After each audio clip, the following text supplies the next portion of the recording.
ndabahaye mwiriwe mwese canke mwaramutse bivanye naho buri umwe aherereye banywanyi mwese mudateba kubana natwe ngaha kuri mbonesha kuri mwe rugende bashyikiriza amakuru atosoye abarabana n'umutekano politiki ubanye n'amakungu ndetse n'ubuzima bwa munsi bw'abanyagihugu. Turi kuri uyu munsi wa gatatu w'indwi ni kwigenekerezo rya 20 Myandagaro 2025 aho tugiye kurabira hamwe urutonde rw'abasirikare ba FARDC bari ku rutonde ndetse bamwe bagiye gutabwa muri yombi nyuma y'uko baketsweho ubugambanyi bukomeye bwatumye za Sarambwe zigarurira ibice bitandukanye kuva Bunagana ugakomeza ukageza mu bice bitandukanye byo muri Sud Kivu. Biro bikabije bikurikira amakuru akomeye amazi iminsi agaruka ku mbuga nkoranyambaga avuga ko benshi mu basirikare ba FARDC babaye abagambanyi ndetse no mu mwaka wa 2022 Kisekedi Chilombo ubwo yari mu kiganiro kuri France 24 yatangaje ko benshi mu basirikare ba FARDC ari abagambanyi. Ibyatumye kuri ubu avuga ko benshi muri bo bakomeje kugenda bagaragara ko bafite ibyaha bikomeye birimo kugambana ndetse no kugira ibindi bikorwa bitandukanye bagiye bakora. Reka rero turebere hamwe uko bimeze.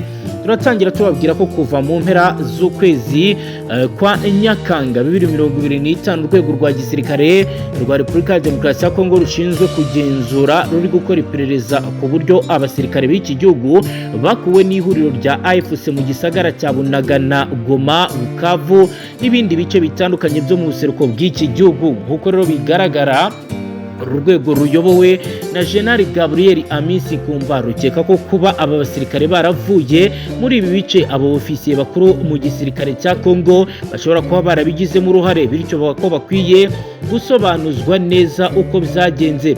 General Kumba yatanze urutonde rw'abofisiye bakuru ba Repubulika ya Demokarasi ya Kongo bafite amapeti ari ku rwego rwa General bose bagize uruhare mu miyoborere y'urugamba baba barakoreye.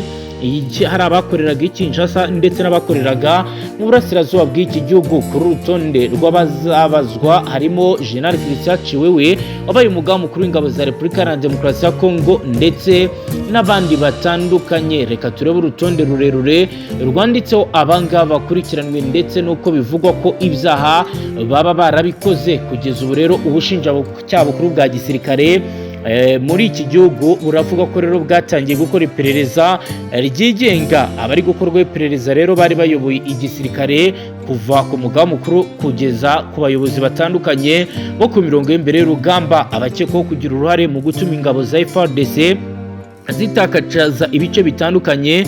Nk'uko rero bigaragara hari abakoreraga Bunagana, Goma, Bukavu ndetse n'ahandi hatandukanye. Iri perereza ubushinjacyaha bwa gisirikare buri kurikora kuva mu kwezi gushize rigamije kumenya intandaro yatumye ingabo za leta zitsindwa, ababigizemo uruhare n'ingamba zafatwa kugira ngo zibafashe kwitwara neza mu ntambara ikomeje muri iki gihugu. Abafunzwe barangajwe imbere na General Christian Chiwewe Songesha wahoze ari umugaba mukuru w'ingabo za FARDC.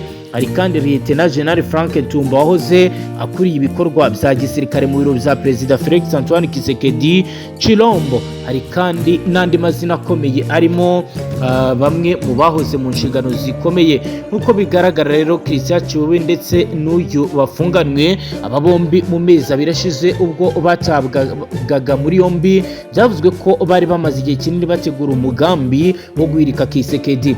Abandi bafunzwe harimo Lieutenant General Padiri Brenda David ukuriye inkeragutabara muri Repubulika ya Demokarasi ya Kongo, Farisi Kabwe wahoze akuriye ibikorwa bya gisirikare muri Kivu y'Amajyaruguru, Marcel Mbangu wahoze ayobora akarere ka gatatu ka gisirikare, Lieutenant General Constant Ndima wahoze ari guverineri wa Etat de Siège mu ntara ya Kivu y'Amajyaruguru. Hari kandi Jean Charigonzi usanzwe ari umugaba mukuru w'ingabo uhungirije ushinzwe ibikorwa by'ubutasi, Rwibasira Obed ukuriye amashuri ya gisirikare muri Kongo ndetse na Firimo Yava wahoze ayobora akarere ka gatatu ka gisirikare. Barimo kandi General Major Bombere Kamire, General Major Sylvain Ekenge Bomisa usanzwe ari umuvugizi wa FARDC. Harimo kandi Jerome Chiko Chitambwe wahoze ari umugaba mukuru w'ingabo uhungirije ushinzwe ibikorwa by'ubutasi. Hari kandi Christian Jawiri wahoze akuriye ubutasi bwa gisirikare. Harimo kandi Bitangora Clement, Ngamba Rebe Frank, Yavangora Robert, Penzo Bruno, Jean Roger Mukombo, Kabi Efremu, ukuriye abasirikare barinda Kisekedi Deogratias Rukwebo Zanga Bruno na Jean Claude Singa. Hari abajenali de brigade bari kuba gukorwa iperereza, harimo uwitwa Mayo Robert Richard, hari uwitwa Brigadier General Ehoza Akati Andre na Vice Amir Kayunde Albert uyobora ingabo za Kongo zirwanira mu mazi. Bose bari gukorwa iperereza ryimbitse kugira ngo hamenyekane neza icyishe inyuma y'ibikorwa by'ubugambanyi ndetse n'ibindi byibasira inyoko muntu bakomeje gukora. Kugeza ubu nubwo bimeze gutya, andi makuru akomeye akomeje kugenda agarukwaho ari gushinja izasarambwa ibirego bikomeye cyane. Rero raporo y'umuryango uharanira uburenganzira bwa muntu Human Rights Watch uri kuvuga ko wakusanyije ibimenyetso bigaragaza ko inyeshyamba za M23 zirwanya ubutegetsi bwa Repubulika Iharanira Demokarasi ya Kongo zishe abasivili nibura 140 mu kwezi gushize, ndetse abishwe bashobora kuba barenga uwo mubare. Iperereza rya Human Rights Watch rigaragaza rishimangira ibirego by'umuryango w'abibumbye ko izasarambwe zakoze itsembatsemba mu kwezi gushize kwa karindwi, aho bavuga ko bishe abantu barenga 300 bafatanyije n'ingabo z'u Rwanda. Mu gihe rero hari gahunda z'ibiganiro bigamije kugera ku mahoro biri kugirwamo uruhare na Amerika ndetse na Qatar, u Rwanda na M23 bahakana ibi birego bivuye inyuma. Ntacyo UN ndetse na leta y'u Rwanda baratangaza kuri iyi raporo nshya Human Rights Watch yatangaje amakuru ku munsi wo kuri uyu wa gatatu. Iryo tembatsemba rishinjwe mu moko ya 3 ryaba ari rijyanye n'ibitero by'abiciwemo abantu benshi cyane bikozwe n'inyeshyamba, nubwo ari gahunda y'amahoro igamije kurangiza intambara mu buseruko bwa Kongo.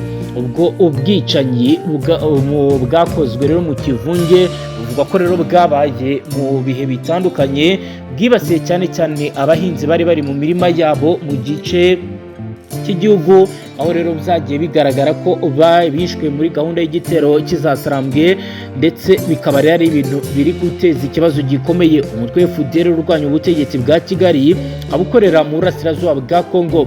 Human Rights Watch ivuga ko ubwo bwicanyi kuri abo bahinzi bwabereye mu byaro nibura 14 hafi ya parike y'igihugu ya Virunga.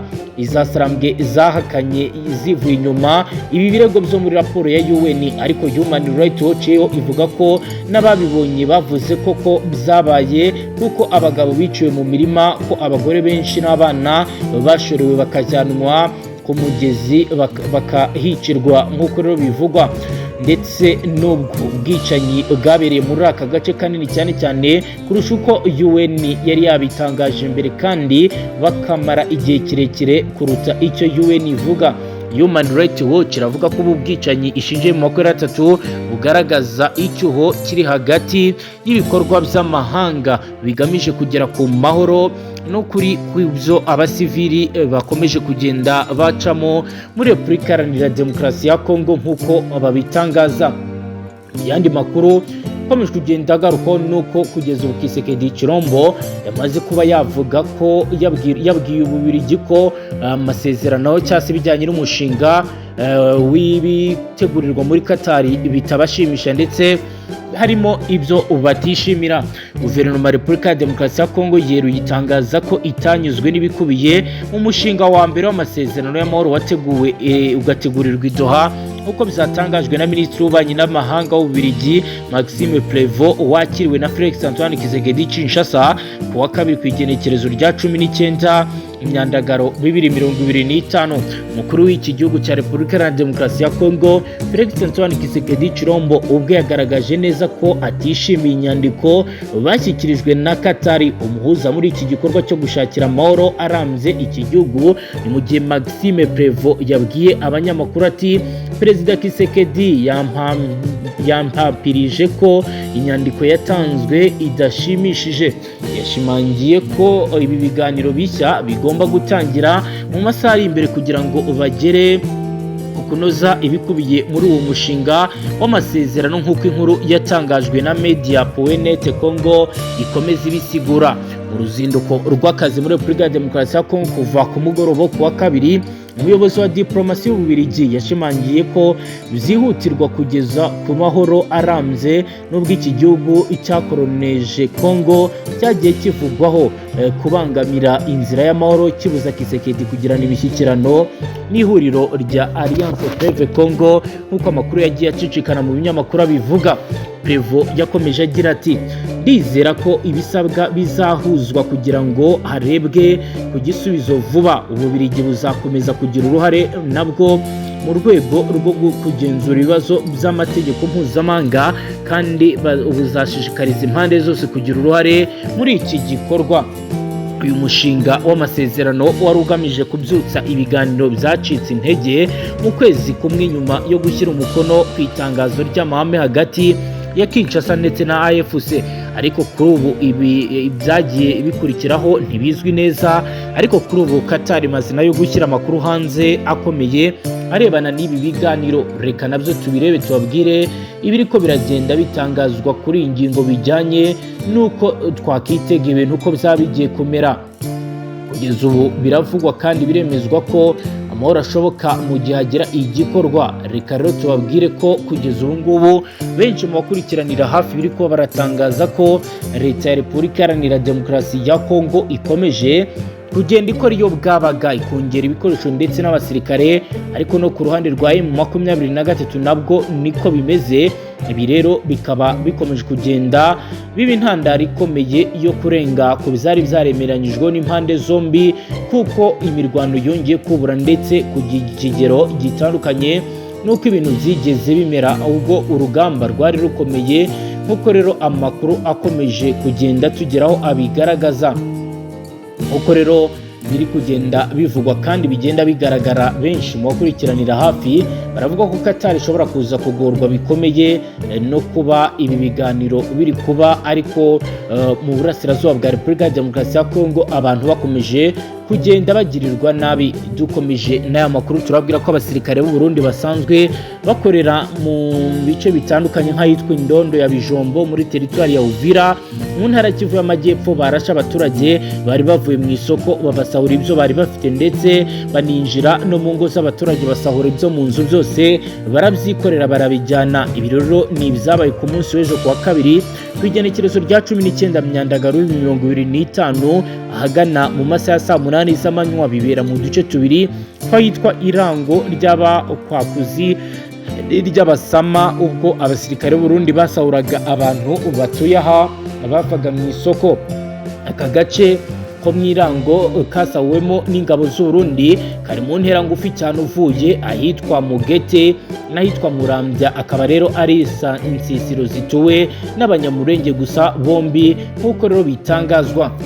Ubuhamya bwatanzwe n'abaturage buragira buti ejo kuwa kabiri ku isaha ya saa 8 z'amanywa abasirikare b'u Burundi barimo batambuka berekeza Gatanga, ubwo bagiraga ku murambi wo kwirango rya kwa Kakuzi n'iry'Abasama bahuye n'abantu benshi bavuye mu isoko bahita babarasa.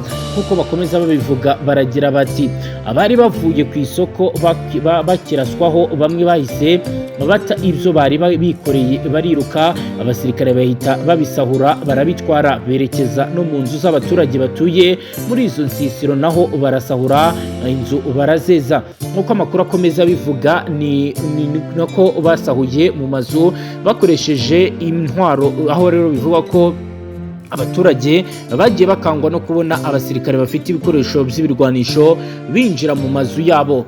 Bikaba rero bivuga ko mu mazu basahuye ibiryamirwa, ibikoresho byo mu gikoni n'ibindi birimo n'ibituma bimwe bitungwa bimwe na bimwe birimo intama ndetse n'ihene. Bikaba byarongeye kuzana umwuka mubi hagati y'abaturiye ibi bice n'ingabo z'u Burundi zikorana byafi n'igisirikare cya Kongo. Hagati aho kugeza ubu umutekano ukomeje kuzamba mu bice bya Ndondo ya Bijombo ndetse no mu nkengero zaho mu gihe yarashize iminsi mike hari agahenge, ariko ibi byose bikaba bigaragara ko byongeye kurengerwa, byongeye gusubira irudubi. Uko rero bamwe mu bakurikiranira hafi bamaze iminsi babigaragaza, kugeza ubu rero bikomeje kugenda bigaragara ko ari ikibazo gikomeye kandi gikeneye kuba cyashakirwa umuti mu buryo bwihuse, nk'uko rero benshi bamaze iminsi babigaragaza. kugeza ubu kandi bikomeje kugenda bigaragara ko bamwe mu bakurikiranira hafi biri kuba bavuga ko umushinga wo kurangiza ibibazo ari wo wakabaye wihuta kuruta ibindi byose, ariko siko bimeze. Ibibazo bikomeje kugenda bigaruka bigafata urundi rwego. Tujye mu makuru akomeye ari kuvugwa mu makungu, tubabwire ibiriko biratangazwa mu gihugu cy'u Burundi ndetse no hanze yacyo.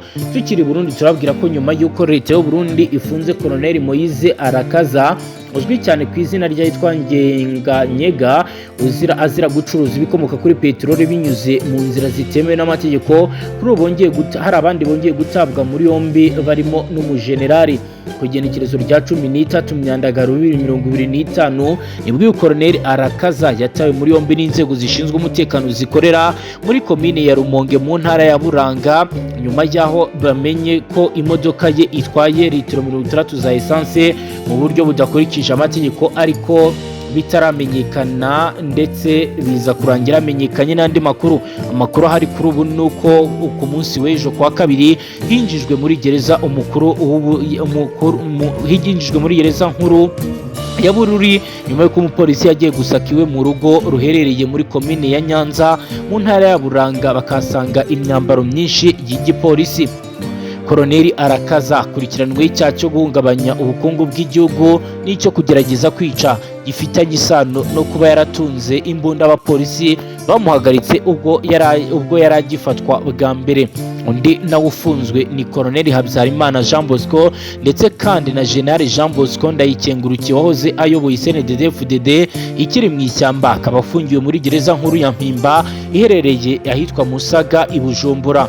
Uyu muyobozi nawe akurikiranweho icyaha cyo gukora ubucuruzi butemewe bw'ibikomoka kuri peteroli. Colonel General Jean Bosco Ndayikengurukiye niwe watangije ishami ry'ishyaka rya CNDD-FDD ryagiye ku butegetsi kuva muri 2005 kubw'amasezerano ya Arusha yasinyiwe muri Tanzania. Naho Colonel Habyarimana Jean Bosco nawe watawe muri yombi yari ayoboye polisi muri komine ya Nyabikeri yahoze ari intara ya Karuzi, afungiwe Bujumbura kubera uruhare rukomeye akekwaho mu iyicarubozo no kubururirwa irengero kw'abaturage. Umuturage ashinjwa kuba yaraburiye irengero n'uwitwa Daniel Nduminwe atawe muri yombi n'abapolisi ba Colonel Habyarimana ku igenekerezo rya 11 Myandagaro 2025 bamuziza kubura amafaranga yo kwishyura muri restaurant yari yaririyemo. Nk'uko rero bivugwa, uyu Colonel Habyarimana ubwo yaherekezwaga n'abapolisi bajya kuri iyi restaurant bari bahamagawe na nyirayo, barahageze bakubitagura uyu Ndaminwe, we agasobanura ko yahamagaye inshuti ye ngo imwishyurire. Nyuma yo kumugira intere, Colonel Habyarimana biravuga ko yamujyanye muri kasho ya Nyabikeri mu ijoro ry'uwo munsi. Yategetse ko yoherezwa ku ivuriro, abapolisi bamugejejeyo asubizwa ko ibitaro bya Karuzi ari byo bizashobora kuba bizamuvura. Amakuru akomeza avuga ko nyuma abapolisi bashyize ndikuminwe kuri moto nk'aho bamujyanye muri ibyo bitaro, ariko ntibamugezayo ntibanamusubiza muri kasho bari bamufungiyemo. Ibyo bigakekwa ko baba baramujugunye agapfira ahantu hatazwi. Urwego rw'u Burundi rushinzwe iperereza seneri rwamuhamagaje Colonel Habyarimana i Bujumbura kugira ngo asobanure irengero ry'uyu muturage Ndikuminwe. Agezeyo asobanura ko yacitse abapolisi bityo batazi aho aherereye. Seneri nyuma yo kutanyurwa n'ibi bisobanuro zatanzwe na Colonel Habyarimana bafashe icyemezo cyo kumufunga mu gihe akomeje iperereza ku irengero ry'uyu muturage. Biro bikaba biri gukorwa mu nyungu rusange z'abarundi kugira ngo ibibazo nk'ibi ngibi byo kuba abaturage bahohoterwa bibashe guhita bihagarara, dore ko bivugwa ndetse bigatangazwa ko ari ikibazo kimaze igihe kinini kigaragara muri iki gihugu cy'u Burundi, aho abaturage bagirirwa nabi mu rwego rukomeye kandi ntihagire n'igikorwa nk'uko rero bitangazwa. Kuri ubu rero bakaba bavuga ko igikenewe ari uko abaturage bose bahabwa ubutabera bungana, ari nabyo byatangiye kugenda bikorwa umunsi ku munsi hagiye hagaragara ibikorwa bitavugwaho rumwe, ariko kuri ubu hafashwe ingamba zikomeye. Kuri ubu rero andi makuru akomeye akomeje kugenda avugwa nuko mu gihugu cya Uganda Kisoro umusirikare wa UPDF yahuye nyuma yo kureba umukino wa Manchester United ndetse na Arsenal. Biro bikaba byatunguye abatari bake bitewe n'iki gikorwa, benshi bavuga ko ari icy'ubugwari uyu musirikare yakoze. Uyu ni umusirikare rero witwa Private Samuel Kwesige w'imyaka 32 y'amavuko, wakoreraga muri batayo ya 35 y'ingabo za Uganda ibarizwa hitwa Nyanamo mu karere ka Kisoro. Amakuru aravuga ko yirashe mu cyico nyuma yo kuva kureba umukino wa Manchester United yatsinzwemo na Arsenal igitego kimwe ku busa muri santere y'ubucuruzi ya Nyanamo, mbere y'uko umurambo we uboneka ku wa mbere ku itariki ya 18 Myandagaro 2025. Ni no kuri dusoje banywanyi, niba ari ubwa mbere dukurikiye twishyonda sabone wiyongere mu batahwema kubana natwe amakuru akomeye arebana n'umutekano, politiki, ububanyi n'amakungu ndetse n'ubuzima bwa munsi bw'abanyagihugu. Astra Vista.